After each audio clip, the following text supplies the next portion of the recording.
comunicação pública tem uma função social fundamental, que é comunicar aos cidadãos tudo aquilo que acontece nos governos estadual, federal e municipais. Então, hoje eu entrevisto, com muita honra, o ministro-chefe da Secretaria de Comunicação Social do Governo Federal, o ministro Edinho Silva. Edinho Silva tem uma trajetória de lutas de 22 anos. Edinho começou na cidade de Araraquara como presidente do PT municipal, depois o Edinho foi vereador, prefeito por 2 vezes, tendo feito um trabalho brilhante, um governo muito participativo na cidade de Araraquara. Depois o Edinho foi deputado estadual, Edinho foi também por 2 vezes presidente do PT estadual e hoje é o nosso ministro da Secretaria de Comunicação Social. É com muito prazer que eu entrevisto hoje, no Assembleia Convida, o nosso ministro Edinho. Eu vou pedir, por gentileza, para que a gente possa passar um vídeo sobre a trajetória do Edinho, para que nós possamos conhecer um pouquinho mais do nosso entrevistado. Edinho foi tesoureiro da campanha à reeleição da presidente Dilma Rousseff em 2014 e conseguiu aprovar as contas, mesmo com ressalvas, no Tribunal Superior Eleitoral, TSE, depois que um parecer da área técnica havia recomendado a rejeição. Um dos nomes históricos do PT, Edinho foi 2 vezes prefeito de Araraquara, presidente do PT e deputado estadual por São Paulo. Sua trajetória sempre esteve ligada à democracia socialista, característica que abre portas para o diálogo com concorrentes de várias ideologias. Edinho, prazer enorme estar recebendo você aqui no Assembleia Convida.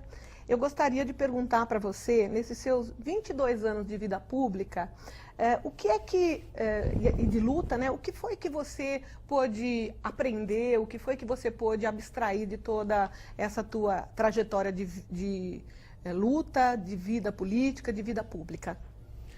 Olha, Márcia, primeiro eu que agradeço o seu convite, né?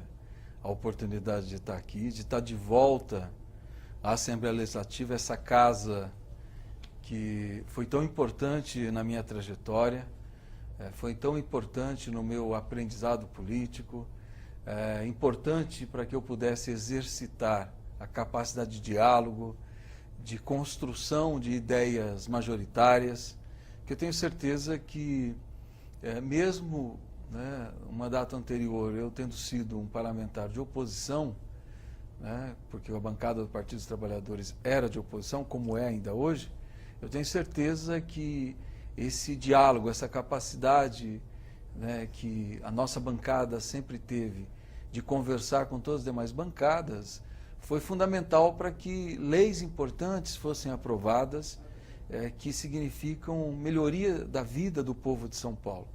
Né, e estar aqui participando desse programa, onde eu já estive aí sentado, como você está hoje, também convidando pessoas que eu gostaria, né, de estar mostrando a trajetória, né, para o povo de São Paulo por meio da TV Alesp, né, estar aqui hoje convidado por você, para mim tem um significado muito especial. Então, voltar à Assembleia, sendo convidado por você, minha companheira de lutas, de trajetória, de construção de sonhos, então eu agradeço a você, agradeço ao presidente Capês, em nome dele a toda a mesa da Assembleia, e evidente a todos os funcionários da TV Alesp que fazem desse espaço um espaço de comunicação tão importante para o povo de São Paulo, né, e para todos aqueles também que não são de São Paulo, que certamente, né, tendo a oportunidade, sintonizam a TV Alesp. Márcia, ser ministro da Comunicação Social é certamente o maior desafio que eu já recebi nessa minha trajetória de 22 anos de vida pública. Eu fui vereador, eu fui prefeito, eu fui presidente do PT, como você ressaltou, deputado, participei da coordenação da campanha da presidenta Dilma, numa missão também difícil. Conseguimos, como bem disse o vídeo, né, uma aprovação por unanimidade das contas da presidenta, né, já disse, uma tarefa difícil, mas igual a essa, de conduzir a comunicação do governo federal, do governo da presidenta Dilma, é uma responsabilidade muito grande, que também é gratificante, porque você, de alguma forma, ter a oportunidade de servir o seu país ocupando um ministério governamental é algo que me gratifica, é algo que, no meu entender, é um reconhecimento a esses 22 anos de muito trabalho e de muita dedicação. E nós vivemos um momento bastante delicado da política. Como que é chefiar essa Secretaria de Comunicação Social, que tem exatamente essa função, esse desafio que você coloca, nesse momento da política tão delicado? Olha, eu sempre digo que a comunicação ela não pode estar desvinculada do todo, né? Muitas vezes as pessoas acabam lidando com a comunicação como se fosse um ente apartado de um governo. A comunicação não é. A comunicação, ela comunica aquilo que o governo faz. Ela posiciona aquilo que efetivamente o governo constrói como potencial de posicionamento na sociedade. Então, a comunicação não tem como ela inventar. A comunicação ela não faz magia. Né? Nesse sentido, o ambiente político no Brasil ele é um ambiente difícil para se construir uma política de comunicação. Primeiro, para que o público de casa nos entenda, nós saímos da eleição mais disputada da história da democracia brasileira. Com certeza. Uma eleição muito polarizada, né, onde o país praticamente foi dividido ao meio do ponto de vista eleitoral, e a presidenta Dilma teve a oportunidade, pela vontade majoritária do povo brasileiro, de continuar, né, o seu governo. Portanto, ela foi reeleita. Mas nós saímos da eleição com uma disputa colocada na sociedade. Um ambiente de muita instabilidade política, porque nós estamos vivendo, certamente, o maior processo de investigação de denúncias, também da história brasileira, e essas denúncias, muitas vezes, elas acabam atingindo figuras importantes do cenário político do nosso país. Sim. Então você sai de um processo eleitoral disputadíssimo. Você tem um ingrediente da instabilidade política.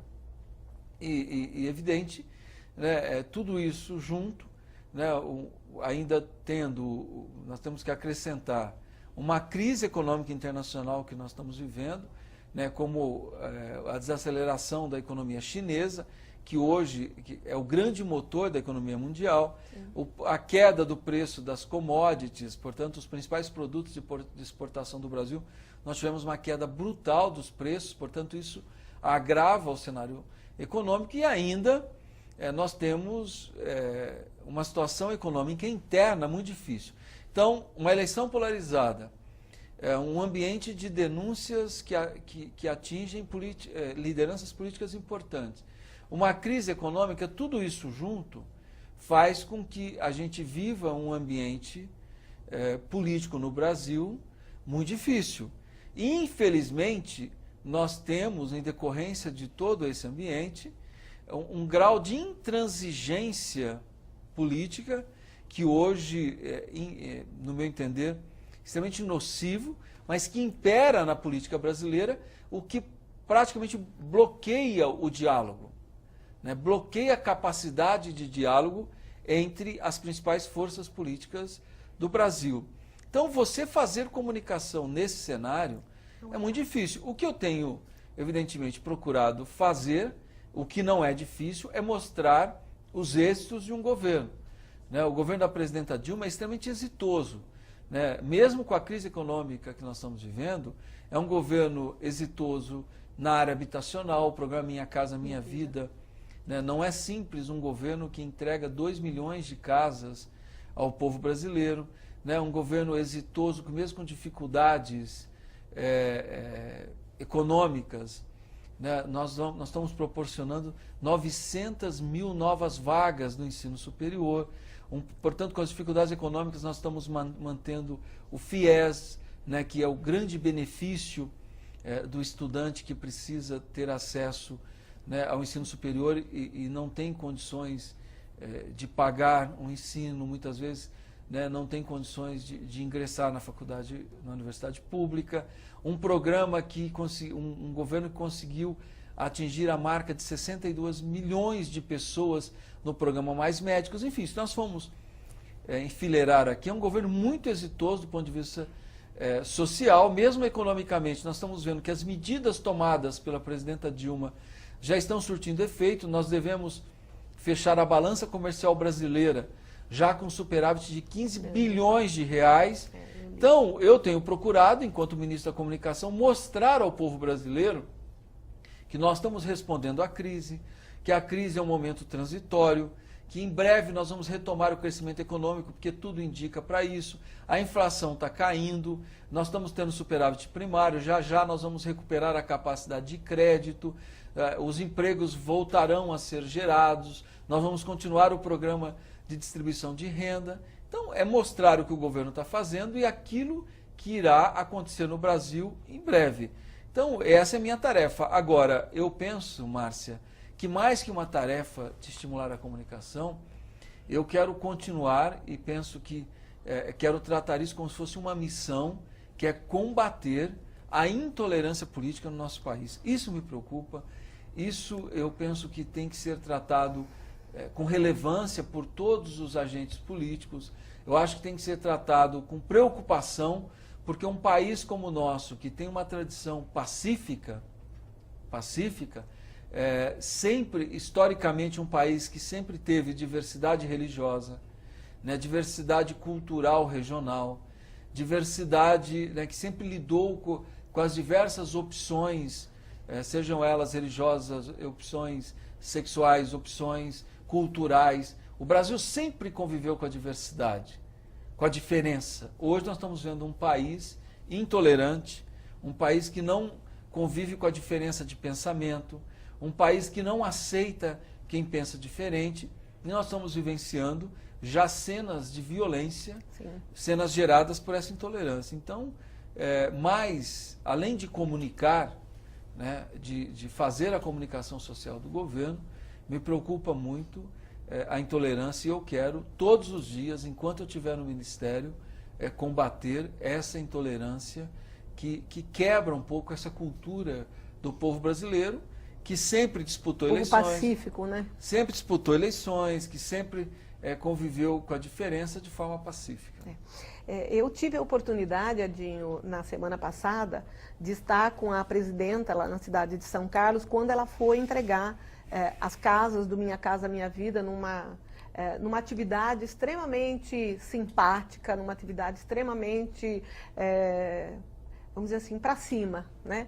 Ela teve uma empatia com aquela população que demonstra que o nosso povo realmente é um povo bom, é um povo solícito, é um povo que precisa, né, da presença daquelas pessoas que estão fazendo aí a melhoria das suas vidas. E a presidenta Dilma tem feito isso, né? Ela tem tido aí o cuidado e a capacidade de ir para as entregas aí dos projetos Minha Casa Minha Vida, e tem sido extremamente importante essa participação da nossa presidenta para que essa empatia que a população tem com ela. Eu tive a oportunidade de ver, inclusive, fotografias sendo colocadas nas redes sociais daquele momento feliz, daquele momento bonito em que a presidenta pôde estar junto com o povo brasileiro.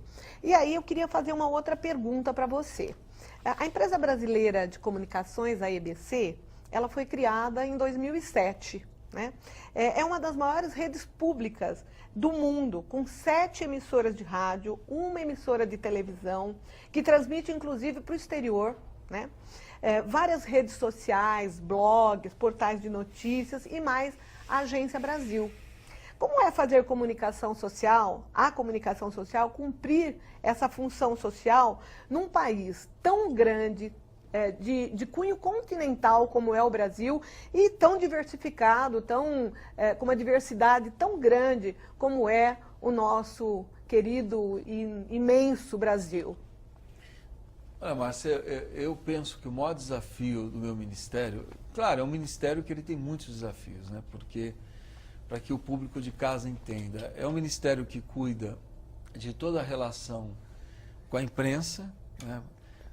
Principalmente não só a relação dos demais ministérios, mas principalmente a relação da presidenta Dilma com a imprensa. É um ministério que ele também tem como função cuidar de todas as campanhas de comunicação do governo, né, de todo o governo federal, não só dos ministérios, mas de todos os órgãos públicos vinculados ao governo federal, e também cuida, portanto, de comunicação social, de propaganda, de publicidade.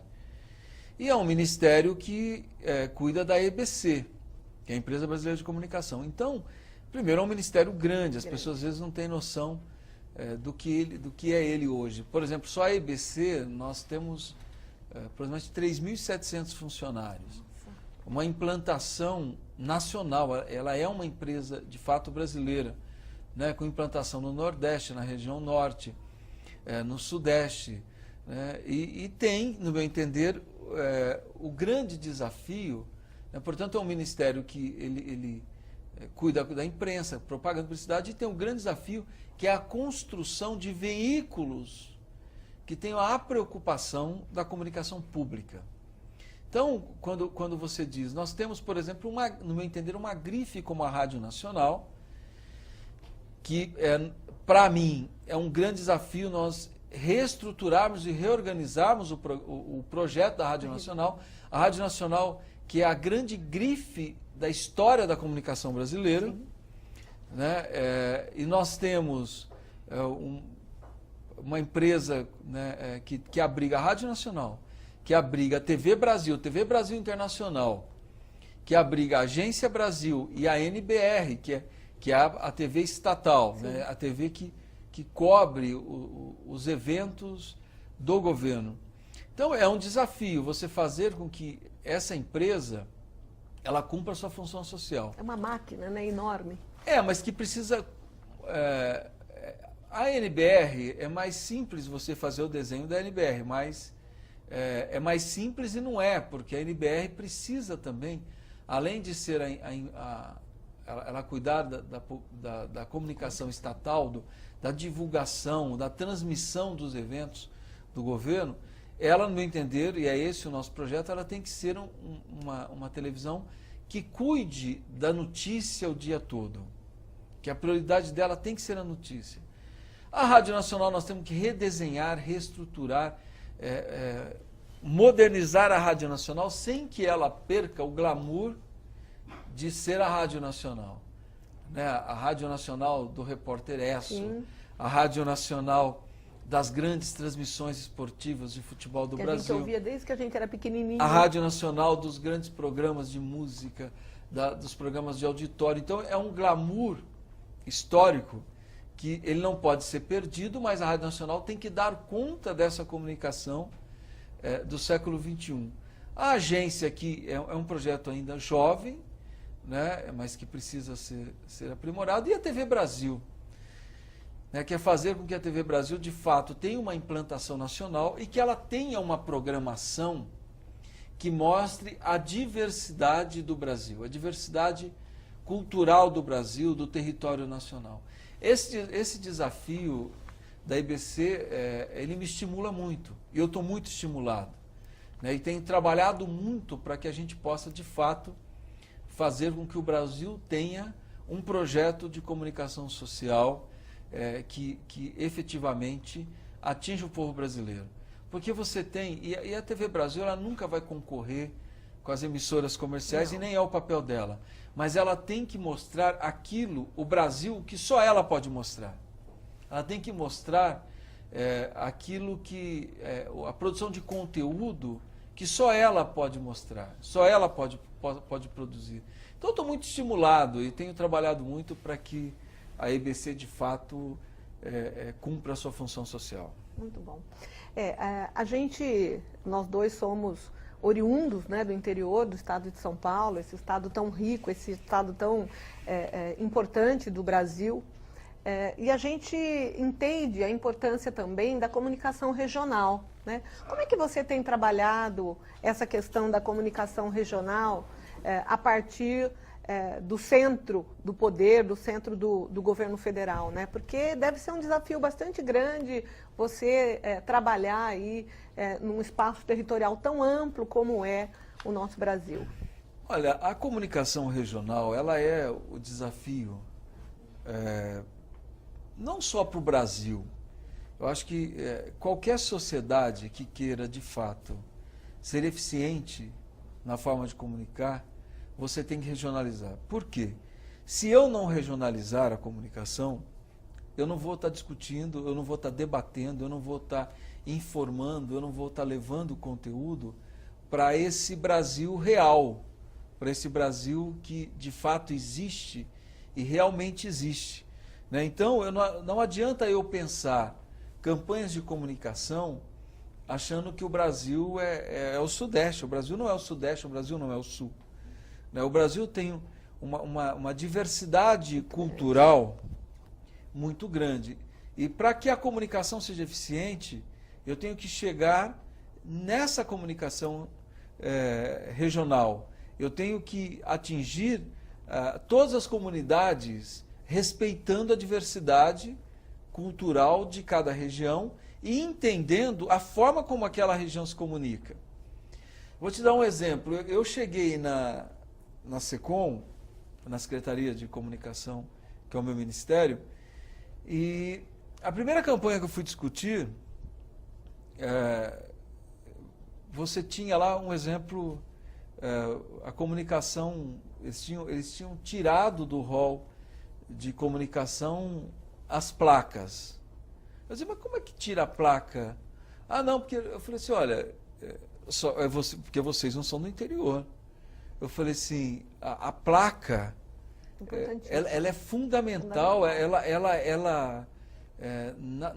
no interior, ela cumpre um papel central na comunicação, que é a coisa do visual, que às vezes a imagem, ela fala mais forte do que você veicular qualquer filme ou qualquer conteúdo mesmo por rádio.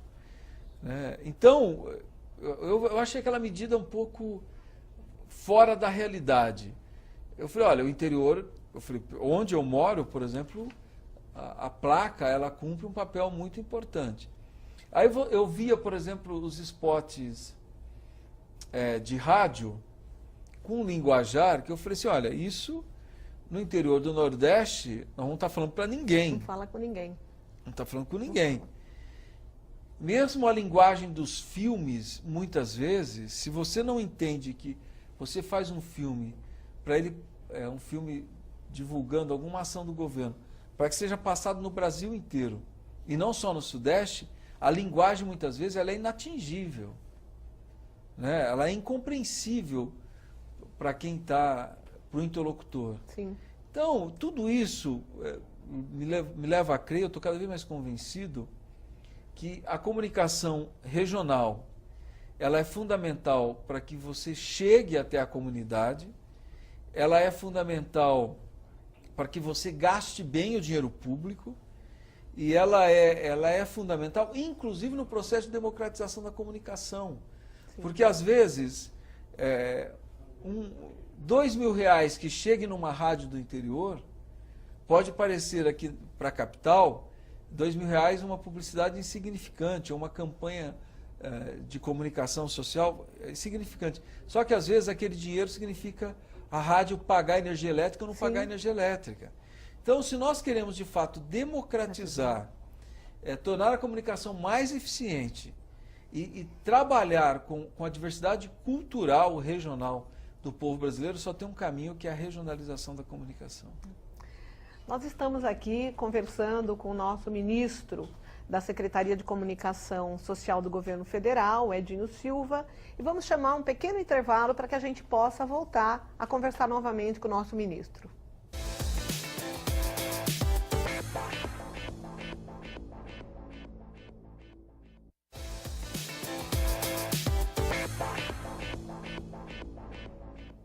Voltamos agora com o retorno da nossa entrevista com o nosso ministro Edinho Silva e vamos conversar um pouquinho com ele sobre a vida dele lá em Araraquara, onde ele foi prefeito, onde ele construiu por 2 mandatos uma belíssima administração municipal, onde o Edinho é muito querido, né? Edinho, fala um pouco das suas paixões pela sua família, pela sua cidade de Araraquara, pela sua ferroviária, por tudo aquilo que traz prazer, traz alegria e traz aí muita satisfação para a gente. Nós somos os 2 lá de Araraquara e acredito que a gente tem aí um convívio que nos permite, aliás, saber que Araraquara é o nosso sossego, né? Aquele lugar onde a gente consegue, vamos dizer assim, acalmar os nossos dias tumultuados. Por favor, fala um pouco lá da nossa querida Araraquara, da família. Eu vou dizer para o público de casa que acabou a entrevista, entendeu? Agora não tem mais entrevista. Agora acabou a entrevista, né? Falar de Araraquara, ferroviária, família, né? Acabou a entrevista. Não, Márcia, claro que eu tento sempre, né? Eu tenho uma tarefa hoje que é uma tarefa ministerial. Eu tenho dimensão do tamanho da minha responsabilidade. Eu sei o papel que eu tenho que cumprir nesse momento da história do nosso governo, da história do nosso país, que é um momento difícil, um momento que tem exigido muito. Então, claro, a minha cabeça ela está focada nos grandes problemas nacionais, no debate nacional, nos desafios nacionais, naquilo que tem que se fazer para que imediatamente a gente possa recuperar a capacidade de crescimento econômico do nosso país. Nós vamos pacificar o Brasil politicamente, é fundamental. Sim. Nós precisamos criar paz política no Brasil, nós precisamos construir diálogo não só com aqueles que estão conosco, mas também com aqueles que se posicionam como oposição, porque se nós não tivermos capacidade de diálogo, se nós não acharmos aquilo que nos une, efetivamente o Brasil vai ter dificuldade para sair desse processo. A economia só vai voltar a crescer quando nós consolidarmos a estabilidade política e a paz política. Então isso tem me movido muito, esse tem sido o grande desafio, portanto a minha cabeça ela está toda tomada, o meu coração, os meus sentimentos, para a construção desse ambiente, para que o Brasil retome o crescimento econômico, a geração de empregos, a distribuição de renda, para que o Brasil efetivamente seja cada vez mais um país de igualdade de oportunidades. Mas eu penso que a gente não deve esquecer nunca de onde a gente veio. Eu tenho comigo que se você quer saber aonde você vai, você tem que saber de onde você veio. Eu valorizo muito as minhas origens, eu valorizo muito de onde eu saí, eu valorizo muito a família que criou as condições para que eu me tornasse quem eu sou hoje. Eu sou filho de uma lavadeira de hotel, meu pai era porteiro de um hotel, uma família humilde de trabalhadores rurais que foram obrigados a migrar para a cidade em função, né, de todas as mudanças da legislação que chegou ao campo no final da década de 60 e início da década de 70. Essa família humilde me deu as bases para que eu tivesse a formação que eu tenho hoje. Portanto, e Araraquara, que me acolheu desde os meus 5 anos de idade, eu tinha 5 para 6 anos quando eu mudei para Araraquara, na verdade, o meu berço, né? Eu nasci em Ponte Gestal, que eu valorizo muito, né, a região toda, a região onde os meus parentes estão vivos, os meus parentes mortos, boa parte estão enterrados. É a região que, portanto, da minha origem familiar mesmo, mas a cidade que me viu crescer, a cidade que me deu todas as oportunidades foi Araraquara. Então, a minha valorização Araraquara e tudo que eu vivi é muito grande, né? Araraquara que eu tive meus 3 filhos e que eu crio, né? E eu estou criando os meus 3 filhos, todos eles já adultos, né? Mas é essa cidade, a cidade que me deu a oportunidade de eu ter o Pedro, a Isabela e o João, né? Portanto, é a cidade da minha vida, é a cidade que sempre que possível eu volto, eu voltando para Araraquara sempre significa eu refazer as minhas energias, eu reencontrar as minhas emoções, portanto, eu me abastecer para o embate que hoje, né, a gente, infelizmente, nós estamos travando e para os desafios que eu tenho que enfrentar com o meu trabalho. Né? E em Araraquara muitas coisas têm peso, né? A cidade que me fez conhecer a minha trajetória política desde a minha militância na Igreja Católica, nos movimentos de juventude. Depois a cidade que fez um menino de bairro se tornar vereador, se reeleger vereador, se eleger prefeito e se eleger em 2010 o deputado mais votado da nossa coligação, quase 185 mil votos, enfim. Então essa cidade criou as oportunidades para que eu fosse quem eu sou.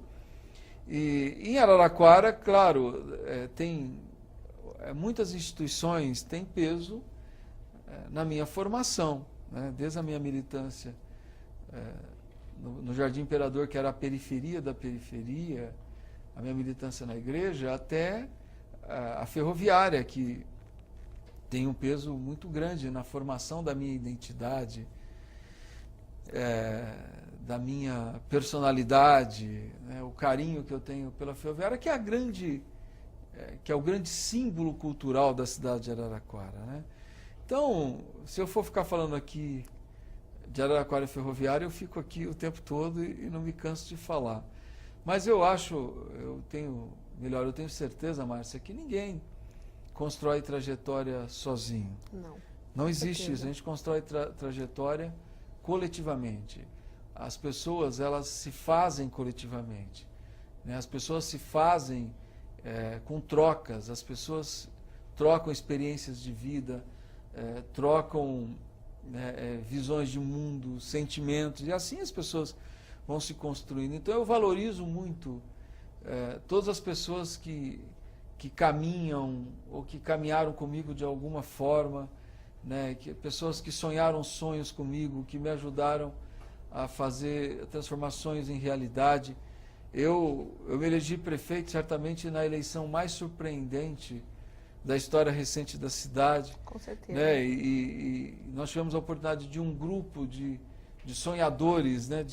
Nós temos governado a cidade, temos feito tanta coisa pela cidade de Araraquara, ter mudado a forma de gestão, ter implantado participação popular, ter criado políticas de construção de bandeiras de cidadania, né? De termos levado educação para jovens que queriam ter acesso à universidade. Hoje a gente fala tanto desse caminho de preparação para a universidade. Araraquara deve ter sido uma das primeiras cidades do Brasil a criar o cursinho popular. Com certeza. Né? O cursinho pré-vestibular, onde os jovens tinham uma parceria com a Unesp, com a Universidade Estadual Paulista, onde nós criamos a oportunidade para que os jovens de famílias humildes pudessem sonhar com a faculdade, se preparando, né, com cursinhos pré-vestibulares públicos, né?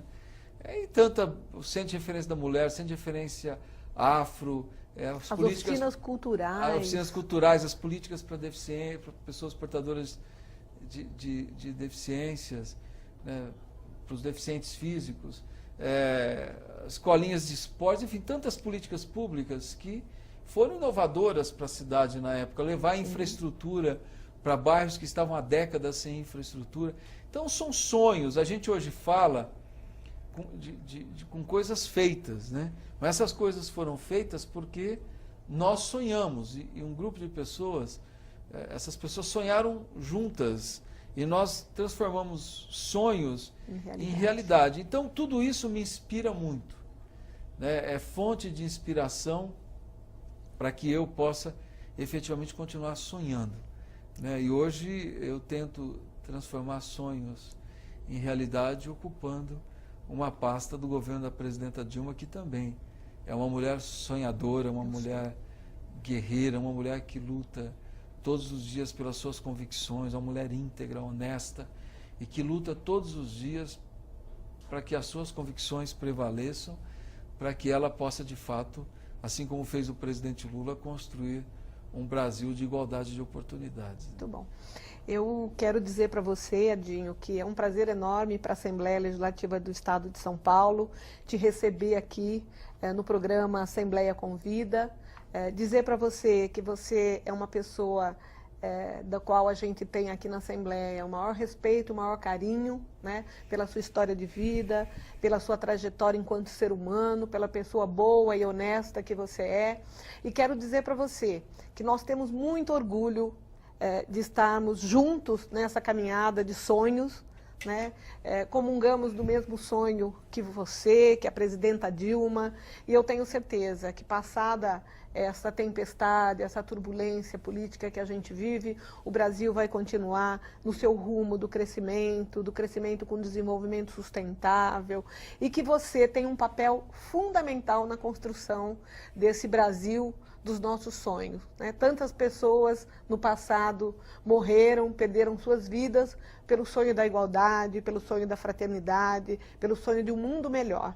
Então, quero aí passar para você fazer as suas considerações finais e agradecer imensamente, em nome da Assembleia Legislativa, a sua vinda aqui, para que as pessoas que estão assistindo a TV Alesp possam ter a oportunidade de conhecer um pouco mais desse ser humano bacana que você é. Muito obrigado por ter dado a oportunidade para o Estado de São Paulo conhecer um pouquinho mais de você.